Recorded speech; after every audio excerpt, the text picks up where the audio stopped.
নমস্কার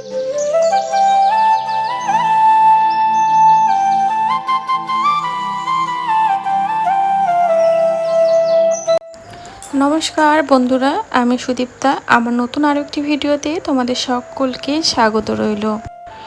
সকালবেলা গিয়েছিলাম রেশন আনতে, তো সেই জন্য চুড়িদারটা পরে আছি, এসে আর চেঞ্জ করিনি, কাজে লেগে পড়েছি। আসলে বেলা হয়ে গেলে এতটাই রোদ হয়ে যায়, তখন আর বাইরে বেরোতে ইচ্ছে করে না। তো সেই জন্য সকাল সকাল ঘুম থেকে উঠে ব্রাশ করে 1 কাপ চা খেয়ে আর বাসি ঘরটা ঝাড় দিয়ে চলে গেছিলাম রেশন আনতে। তো রেশনটা নিয়ে এসে রাখলাম, তারপর লেগে পড়েছি কাজে। ঘরটার ঝাড় তো আগেই দেওয়া হয়েছিল, এখন মুছে নিলাম, মোছা হয়ে গেছে। এখন যে বোতলগুলো খালি হয়েছিল ওই বোতলগুলোতে জল ভরে নিচ্ছি।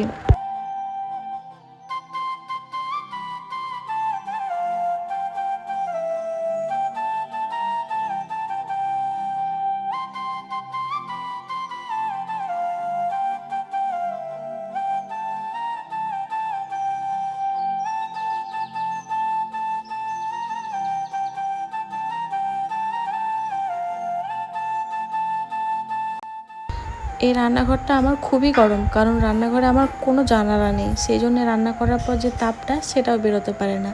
তো সেই জন্য রান্না করতে খুবই অসুবিধে হয়। ওইদিকে একটা গেট আছে, গেটটা খুললেও মনে হয় যেন হাওয়া পায় না। তো যাকে কাজকর্ম করতেই হয়, তো ওখানে বাড়ির কাজকর্ম সেরে চলে এলাম বাইরে। কিছু জিনিস সার্ফে ভিজাতে হবে, তো গরম জল করে নিয়ে এসেছি, কারণ এই যে গামছা, নাইটি, বিছানার চাদর, এগুলো দেখবে গরম জলে ভালো পরিষ্কার হয়।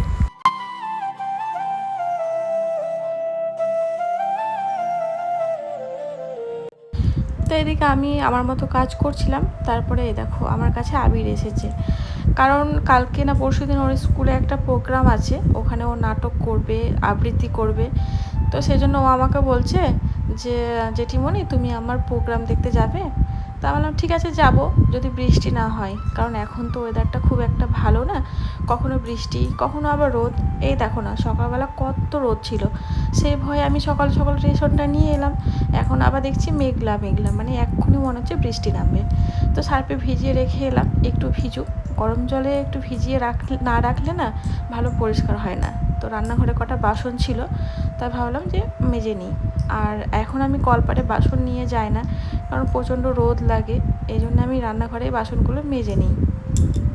আর আমার না খুবই গরম লাগছিল, সেই জন্য দেখো আমি একটা ফ্যান চালিয়েছি, স্ট্যান্ড ফ্যান আছে। তো রান্নাঘরে রেখেছি, মাঝে মাঝে সবজি টবজি কাটি বা অন্যান্য কোনো কাজ করলে ফ্যানটা চালিয়েই করি। তো এখন আমি বাসন মাজছি, ফ্যানটা চালিয়ে রেখেছি, তো পিছনে হাওয়া লাগছে, বেশ ভালো লাগছে।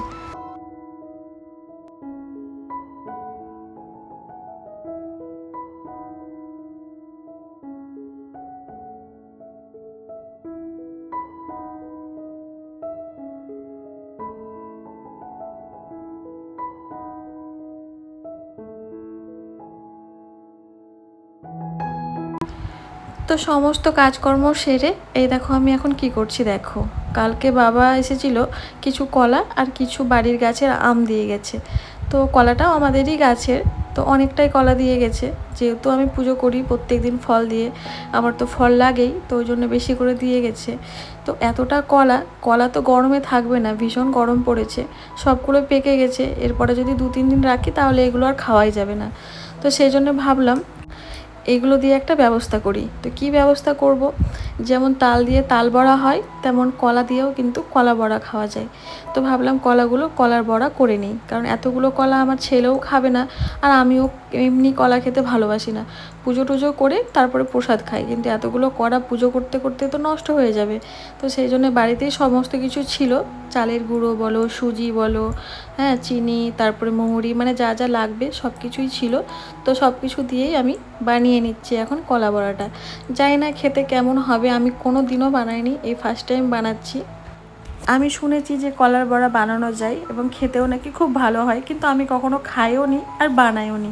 তো ভাবলাম আজকে একটু বানাই দেখি কেমন হয়, তারপর খেয়ে তোমাদের বলবো কেমন হয়েছে।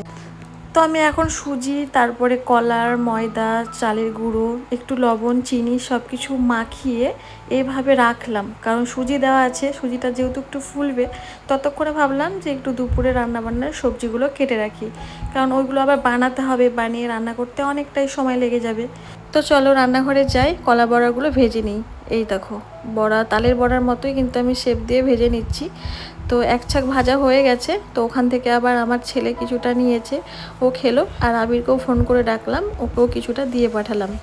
যেহেতু অল্প একটুই ব্যাটার, বেশি তো আমি করিনি, এমনিতেই ভয় লাগছিলো, কোনো দিন করিনি, খেতে কেমন হবে, তখন যদি করার পর নষ্ট হয়, সেই জন্যে অল্প করেই করেছি। তো দুপুরে রান্নাবান্না করে খাওয়া দাওয়া হয়ে গেছে। এখন হচ্ছে বিকেলবেলা, আমার ছেলে ড্রয়িং স্যার এসেছে, তো স্যারের জন্য একটু চা করলাম। তো চলো এখন স্যারকে চাটা দিয়ে আসি। তো স্যারকে চাটা দিয়ে এলাম, তার সঙ্গে আমিও 1 কাপ চা নিয়ে চলে এলাম ছাদে। একটু আগে বৃষ্টি হয়েছে ঝমঝম করে, যখন দুপুরবেলা শুয়েছিলাম। তো সেই জন্যে ওয়েদারটা খুব ভালো লাগছে দেখতে, ওই কারণেই বলতে পারো ছাদে এলাম, ওয়েদারটাকে উপভোগ করব, তার সঙ্গে 1 কাপ চা খাবো। তো দেখতেই পাচ্ছ সুন্দর একটা পরিবেশ, আর বৃষ্টি হওয়ার পরে কিন্তু পরিবেশটা এমনিতেই দেখতে ভালো লাগে, খুবই শান্ত হয়ে যায় পরিবেশটা। তো কাচের গ্লাসে চা খেতে আমার খুব ভালো লাগে, সেই জন্যে আমি কাচের গ্লাসে করে চাটা নিয়ে এসেছি।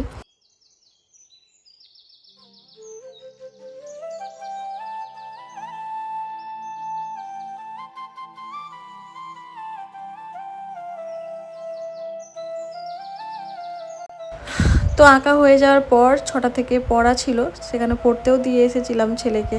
এখন নিতে এলাম, আর এই যে জায়গাটা দেখে চিনতে পারছো, দুদিন আগে কত কীর্তন হলো এখানে। আর এখন দেখো শুধু বাঁশ টাঙানো, প্যান্ডেল প্রায় খোলা হয়ে গেছে। তো এসে দেখছি মেঘ চমকাচ্ছে, এখন তো আমি ভাবছি বাড়ি পর্যন্ত যেতে পারবো কিনা, তার আগেই না বৃষ্টি শুরু হয়ে যায়। তো ছেলে ছুটিও হয়ে গেছে, তো ওকে নিয়ে আবার চলে এলাম মন্দিরে ভগবানের একটু দর্শন করতে। কাছেই যখন এসেছি, ভগবানকে দর্শন না করে কি করে চলে যাই বলো, তাই ভাবলাম চলো তোমাদেরকে একটু দর্শন করাই। তো ওখান থেকে চলে এসেছি বাড়িতে, আর রাতে রান্না করব। এই দেখো একটু ছোলা সেদ্ধ করে রেখে গেছিলাম, ভাবছি একটু পরোটা বানাবো, মানে ইচ্ছে করছিল ডালপুরি বানাবো, সেই জন্যই কিন্তু আমি ছোলাটা সেদ্ধ করেছিলাম। কিন্তু যা গরম পড়েছে, মনে হচ্ছে যে ডালপুরি খেলে অসুস্থ হয়ে যাব, কারণ ডালপুরি করতে গেলে তো ছাঁকা তেলে ভাজতে হবে, আর পরোটা ভাজলে তো ছাঁকা তেলে ভাজতে হবে না, অল্প একটু তেল দিয়ে ভাজা যায়। তো সেই জন্যই পরে মনস্থির করলাম যে না, ডালপুরি করব না, একটু পরোটাই করব, মানে ডালপুরির মতোই ডাল পুর ভরবো, কিন্তু ছাঁকা তেলে করব না, কারণ এত গরমে তেল খাওয়াটা আমার মনে হচ্ছে ঠিক হবে না। তো সেম ডালটাকে যেমন করে ডালপুরি করে সেইভাবে রেডি করেছিলাম। তারপরে যে এখন পুরটা ভরে পরোটার মতো করে ভেজে নিচ্ছি। এটা খেতেও খারাপ লাগে না জানো তো, এটা খেতেও বেশ ভালো লাগে। তবে আর তরকারি করা হয়নি, এটা ভাবছি টমেটো সস দিয়েই খেয়ে নেব, অনেকটা রাত্রি হয়ে গেছে, আর গরমে ইচ্ছে করছে না এখানে দাঁড়িয়ে দাঁড়িয়ে তরকারি করতে। তো রান্নাবান্না সেরে এখন গ্যাসটা ভালো করে মুছে নিচ্ছি, কটা বাসনও বেরিয়েছে, তো ভাবছি বাসন টাসন ধুয়ে নিয়ে তারপরে রাতের খাবার খাবো।